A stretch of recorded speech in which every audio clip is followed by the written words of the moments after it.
अर्रहमान अल्लमल कुरान खलक़ल इंसान अल्लमहुल बयान। प्यारे बच्चों, अस्सलाम वालेकुम। मेरी ये बड़ी ख्वाहिश थी 2018 में हम यहाँ पे आए थे, एक प्रोग्राम हमने किया था, लेकिन उसके बाद चूँकि यहाँ पे बेटियाँ पढ़ती हैं पढ़ाती हैं तो ये हमारे लिए बड़ा एक ना कह लें कि बड़ा मुश्किल मरहला होता है किसी ऐसे स्कूल में जाना। तो मेरी ख्वाहिश थी, चूँकि स्कूल का नाम बड़ा है, काम भी बड़ा है, तो मेरी ये ख्वाहिश थी कि मैं यहाँ पे एक प्रोग्राम जो है ना, इमरान हबीब फाउंडेशन जो हमारी तंजीम है, ये जो इनामात बच्चों को देते हैं, तो उस सिलसिले में हमने ये एक प्रोग्राम था। लेकिन इधर हम आए हुए थे शेख साहब के पास गाजीपुर में, तो उन्होंने कहा कि आप उस स्कूल में जरूर जाएँ, वो वाकई एक मिसाली स्कूल है कि ये जो कर रही है।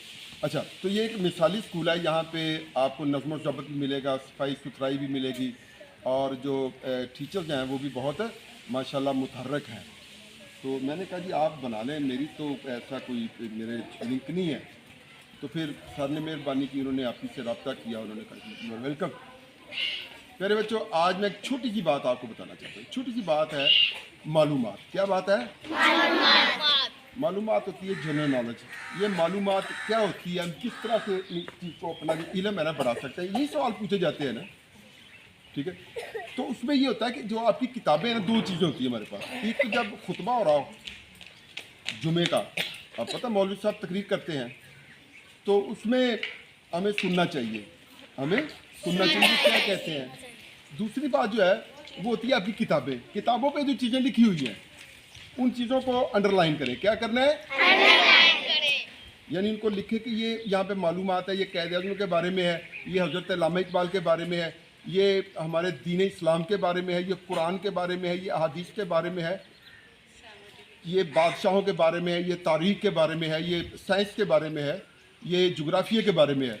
तो जब चीज़ों को हम इस तरह से उनको हाईलाइट करेंगे और उनको बार बार दोहराएंगे, उनको क्या करेंगे, तो वो चीज़ें आहिस्ता आहिस्ता जहन नशीन हो जाती हैं।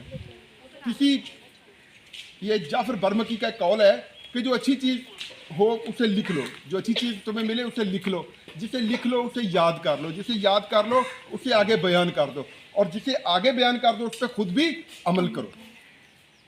इसी तरह से हमारा इल्म बढ़ता है। इल्म होता है थोड़ी थोड़ी ये यादाश्त होती है ना, छोटी छोटी याद करना, और जब वो एक जगह पे पहुंचता है तो फिर वो इल्म की शक्ल इख्तियार कर लेता है। और ये बहुत अहम चीज़ होती है। हमारे बच्चों का जनरल नॉलेज इतना अच्छा नहीं होता। वजह यह है कि कभी उन्होंने उन चीज़ों को इस तरह से याद नहीं किया। जो चीज़ आपको सामने नज़र आती है उसके बारे में जानना शुरू कर दे। जो चीज़ आपको सामने नज़र आ रही है उसके बारे में जानना शुरू कर दे, यही मालूमात बनती है। और इसी पर भी सवाल पूछा जाता है। मसलन आप कहेंगे जी कि अल्लामा इक़बाल ने कितनी किताबें लिखी हैं, ठीक है, फ़ारसी में कितनी है, उर्दू में कितनी है उनकी, तो ये उनके बारे में। उन्होंने तालीम हासिल की थी, किस किस जगह से हासिल की है, उन्होंने जो PhD की डिग्री ली है वो कहाँ से ली है, क़ायद आज़म अलैहि रहमत ने जो पढ़ाई की है किस जगह से की है, फिर आगे पढ़ने के लिए कहाँ गए हैं, उनकी कौन सी डिग्री थी, क्या उन्होंने किया है। तो ये तमाम चीज़ें जो है ना ये मालूमात बन जाती है। जैसे इस स्कूल के बारे में ये लोगों को अक्सर ये तजस्सुस होता है कि जो मातम का स्कूल है वो कैसा है, कितना अच्छा है। जो भी विज़िट होता है नया, AC में आना हो, किसी और को लाना हो, तो यहाँ पे ले आते हैं। तो उन लोगों को यहीं पे ले आते हैं ना कि चले जी आप उस स्कूल में जाए, वो हमारा स्कूल बड़ा अच्छा है। हालांकि हर स्कूल ही अच्छा होता है, लेकिन अच्छा बनाने वाले कौन होते हैं? उस्ताद होते हैं। कौन होते हैं? ठीक है। तो कहते हैं कि learn from many teachers, learn from many teachers as a bee takes honey from many flowers. इसका क्या मतलब होगा? कोई बच्चा ट्रांसलेट कर सकता है इसको? Learn from many teachers as a bee take honey from many flowers, takes honey from many flowers. को बता सकता है? बहुत से साथों से पढ़े, लर्न फ्रॉम मैनी टीचर्स, सीखें, एज ए बी, जिस तरह शहद की मक्खी टेक्स हनी शहद लेती है, शहद इकट्ठा करती है, किन से? फ्लावर से, जो फूल होते हैं, ठीक है। ये जो बेटियां पीछे बैठी है ना, बेटा इधर आ जाए, वो जो बिल्कुल धूप में है ना, इधर से कट हो गई, इधर आ जाए। शाबाश उठो यहाँ से, चले इधर इनके पीछे बैठ जाओ। इधर आ जाए, कोई बात नहीं। छाँव में आ जाओ। तो ये चीज़ होती है, ठीक है। मतलब इन छोटी छोटी चीज़ों के मजमूए का नाम ही इल्म है। इन छोटी छोटी चीज़ों के मजमूए का नाम ही और जो बच्चे खाते रहते हैं वो क्या होते हैं भला? कुप्पा बन जाते हैं, खा खा के मोटे हो जाते हैं। खाना एक वक्त में ही खाना चाहिए ना, ये तो नहीं होता बार बार जो सलंटियाँ खाएं जो मर्जी, ये खैर आपका एक मसला है। तो बेटा इन चीज़ों का नाम है इल्म। फ़र्ज करें हम आपसे पूछा जाए कि पंजाब का जो वज़ीर तालीम है वो कौन है? पंजाब का वज़ीर तालीम, चूँकि तालीम के बारे में है, पंजाब की वज़ीर आला कौन है जी? किसी बच्चे को? खड़ा करें। हाँ जी, कौन है? मरियम नवाज, ठीक है जी।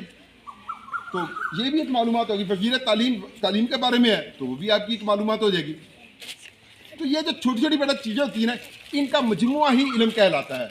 और हम चूँकि किताबों को उस तरह नहीं पढ़ते, हम सरसरी पढ़ते हैं, मिस ने सुबह मारना है, मिस ने सुबह डांटना है, तो ये चीज़ें हमने याद करनी है, ये चीज़ें हमने नहीं याद करनी।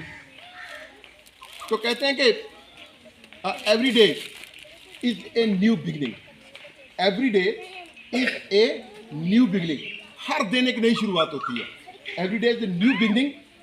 Take a deep breath, take यानी सांस लें, डीप ब्रेथ एक लंबा सांस लें, स्माइल मुस्कुराएं एंड स्टार्ट अगेन और दोबारा शुरू करें। हर दिन जो होता है ये अल्लाह ताला एक नया आपको इनाम देता है। हर दिन अल्लाह आपको एक नया इनाम देता है। आप उठते हैं नींद से, जागते हैं, आपके लिए एक और दिन मिल जाता है। तो आइंदा जो बच्चा भी जो चीज़ें आपको मुश्किल लगती है बेटा, जो चीज़ें आपको मुश्किल लगती है लिखे, याद करें, 1 बार 2 बार 3 बार 4 बार 5 बार 6 बार 7 बार, और पढ़ते जाए पढ़ते जाए पढ़ते जाए। जैसे वो एक शेर होता था पहले ज़माने में जब खुशखती का दौर होता ना, गर्मी तू खाही के बीनी खुश नवीस, मी नवीसो मी नवीसो मी नवीस। अगर तुम चाहते कि तुम अच्छा लिखो, खूबसूरत लिखो, तो क्या है, लिखता रहे लिखता रहे लिखता रहे, यहाँ तक कि तू अच्छा लिखने वाला बन जाएगा। तो ये बेटा बातें थी छोटी जी। जी सर।